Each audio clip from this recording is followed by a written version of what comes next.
সুপ্রিয় দর্শক, আসসালামু আলাইকুম। কৃষি ও খামার ভিত্তিক ইউটিউব চ্যানেল স্বদেশ খামারের আরও একটি নতুন ভিডিওতে আপনাকে স্বাগতম।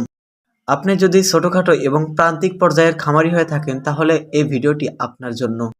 কুরবানি ঈদ উপলক্ষে ছোট এবং প্রান্তিক খামারিরা 2, 4, 5টা গরু লালন পালন করে থাকে।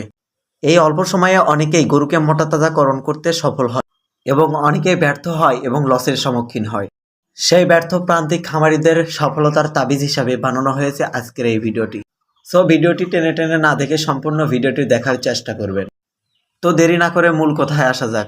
অল্প সময়ে গরু মোটাতাজাকরণের প্রথম ধাপ হচ্ছে সুস্থ সবল মানসম্পন্ন উন্নত মানের একটি গরু সঠিক দামে ক্রয় করা। তারপর গরুটিকে কয়েকদিন রেস্টে রাখতে হবে। দ্বিতীয় ধাপে গরুকে কৃমি মুক্ত করতে হবে। তারপর লিভার টনিক এবং জিঙ্ক দিতে হবে। তারপরের ধাপ হচ্ছে গরুকে নির্দিষ্ট পরিমাণে তার বডি ওয়েট অনুযায়ী পুষ্টিকর খাদ্য সরবরাহ করা। কাঙ্ক্ষিত ফলাফল পাওয়ার জন্য কাঁচা ঘাসের কোনো বিকল্প নাই এবং দানাদার খাবার হিসেবে দিতে পারেন ভুট্টার গুঁড়া, গমের গুঁড়া, সয়াবিন খৈল, রাইস পলিশ এবং ফিশ মিল। এবং এর পাশাপাশি কিছু মেডিসিন অ্যাড করতে হবে: ডিসিপি, রোমেনি, ডিবি পাউডার এবং খাবার সোডা।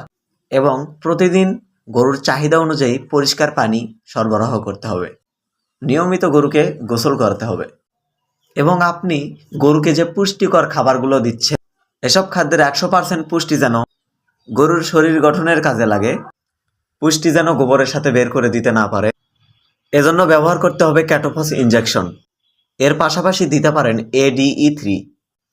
এ দুটি ইনজেকশন প্রতি 5 থেকে 7 দিন পর পর গরুকে পুশ করতে হবে। এই কয়েকটি ধাপ অনুসরণ করলে আশা করা যায় আপনি গরু মোটাতাজাকরণে সফল হবেন।